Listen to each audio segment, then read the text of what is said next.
Hello guys, আজ চলে এসেছি আরাফাত ময়দানের কাজ এবং দালালের প্রতারণার শিকার হয়ে আমরা আরাফাত ময়দানে কিভাবে কি কাজ করতেছি তা নিয়ে একটি ভিডিও আপনাদের সামনে দেখাতে চাচ্ছি আমি।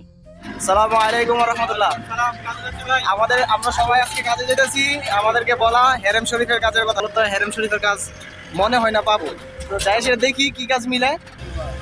ভাই আপনারা কিসের কাজে আসছেন? আমরা আসছিলাম মক্কা শরীফে হেরামের কাছে। হেরামের কাজে না? সবাই একই? একই। তো এখন কোথায় যেতেছেন? জঙ্গল পরিষ্কার করতে, জঙ্গল পরিষ্কার করতে। বলছে একটা দিছে আরেকটা, বলছে একটা দিছে আরেকটা। দিছে আরেকটা। আপনারা কি সবাই নতুন? আমরা সবাই নতুন। বেতন বলছে 1400 রিয়াল, জানি না 1400 রিয়াল পাই কিনা, তবে ইনশাল্লাহ আশাবাদী। আমরা কাজ করব, কাজে থেকে পিছপা হব না। হাজিদের সেবক হিসেবে আমরা কাজ করব ইনশাল্লাহ। আজ প্রথম দিন আরাফাত ময়দানের। এই প্রথম দিন আমরা আজকে যে কাজটি করতেছি এটি হচ্ছে প্লাইউড। এটি দিয়ে দেওয়াল কিংবা দেয়ালের মতো একটি আবরণ তৈরি করে তারা।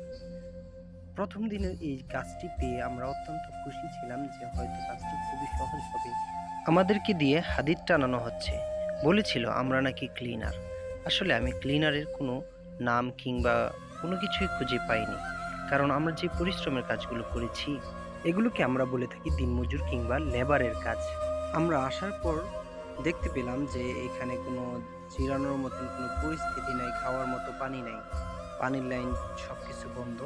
আমরা তালাজা করে নিয়ে এসেছি আর এই মাল সামানাগুলোর সাথে পানি নিয়ে আসছি যেন আমরা খেতে পারি।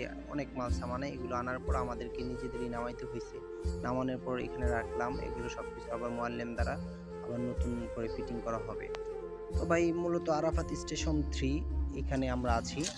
এখানের অবস্থাটা দেখুন বর্তমান। তো ইনশাল্লাহ এগুলো যত কষ্টই হোক আমরা পরিষ্কার করতে হবে, এটাকে অনেক সুন্দর করে তারতিব করব, গুছগাছ করব। আমরা মূলত এখানে কাজ করতেছি আল্লাহর সন্তুষ্টি অর্জনের জন্য। যদিও দালাল আমাদেরকে নিয়ে আসছে মক্কা শরীফের ক্লিনার হিসেবে, আনার পর এখানে যা যা দেখতেছেন হাদিদ, লোহার দরজা সহকারে সমস্ত কিছুই আমরা করতেছি। তবে দালাল আমাদের থেকে ফায়দা খাওয়ার উদ্দেশ্যে সে আমাদেরকে ক্লিনার বলে এখানে পাঠাইছে আর আমরা এই কাজগুলো করতেছি। আসলে জানি না দালাল কতদিন বাঁচবে বা আমরা কতদিন বাঁচবো। মানুষ প্রতারণা করতে পারে। আমরা যে পরিশ্রমগুলো করতেছি এই পরিশ্রমের সমতুল্য টাকা পাবো কিনা তাও জানি না। সবচেয়ে গুরুত্বপূর্ণ কথা হচ্ছে ভাই, কাজ তো করে যাচ্ছি, আমাদের খাবারের জন্য নিয়ে যাই জাবালে রহমত পাহাড়ের পাশে, ওইখানে থাকি মোস্তাফাদাই। খাবারও তেমন মানের ভালো না।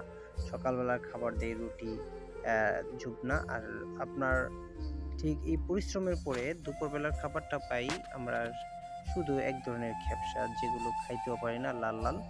আর এই পরিশ্রমের পরেও ভাই শুধু রাতের বেলা এক বেলা ভাত খেতে পারি। তো আলহামদুলিল্লাহ খাবার দিচ্ছে, থাকা দিচ্ছে। হায় রে দালাল, তুই এই মুক্তি সাহ হুজুরকেও আমাদের সাথে পাঠাইছস, মিথ্যা কথা বইলা একটু ভয় ভীতি তো অন্তরে রাখলি না। এই যে আমি কি পরিশ্রমটাই না করতেছি, তারপর আলহামদুলিল্লাহ কি বলবো ভাই, আল্লাহ পাক শক্তি দিয়েছেন, সামর্থ্য দিয়েছেন, আরাফাত ময়দানে কাজ করার মতন একটি সুন্দর সৌভাগ্য দিয়েছেন। আপনাদের থেকে দোয়া এবং ভালোবাসা চাই। তবে আমার প্রশ্নটা হচ্ছে দালালের কাছে, এগুলো কি মূলত ক্লিনারের কাজ? এই যে বালুগুলো কুবাইয়া আলগা করা হইতেছে, এগুলোতে গাছ লাগাবেন, নানান ধরনের গাছগাছালি লাগাবে, এগুলো তো ভাই ক্লিনারের কাজ না। কেন মিথ্যা কথা বলে সেটা আমাদেরকে এইভাবে তুই দূরে দূরে ঠেলে ফেলাই দিলি?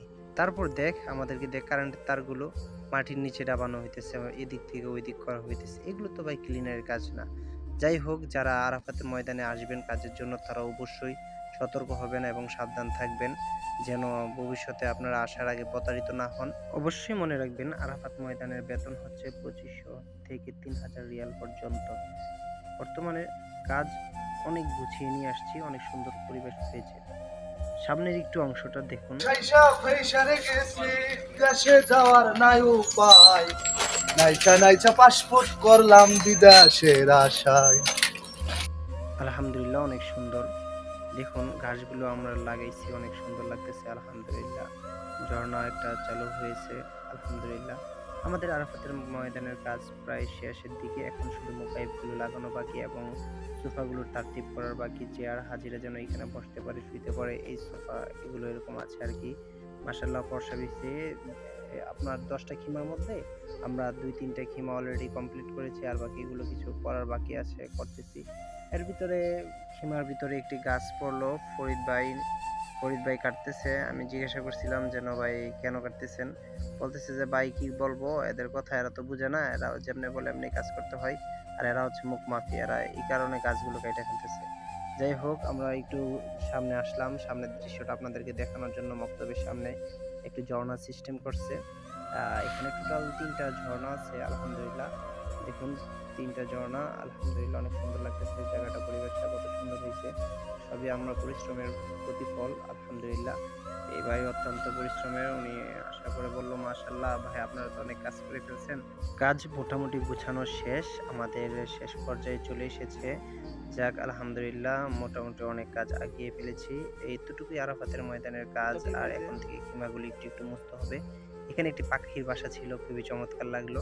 এটাকেও রাখা যায়নি, পরবর্তীতে এটা ভেঙে ফেলি। সো বন্ধুরা, আমাদের কাজ পরিপূর্ণ শেষ করতে পারিনি, কারণ এটা হচ্ছে প্রাথমিক অবস্থায়, হাজিরা আসার আগে পূর্ব প্রস্তুতি।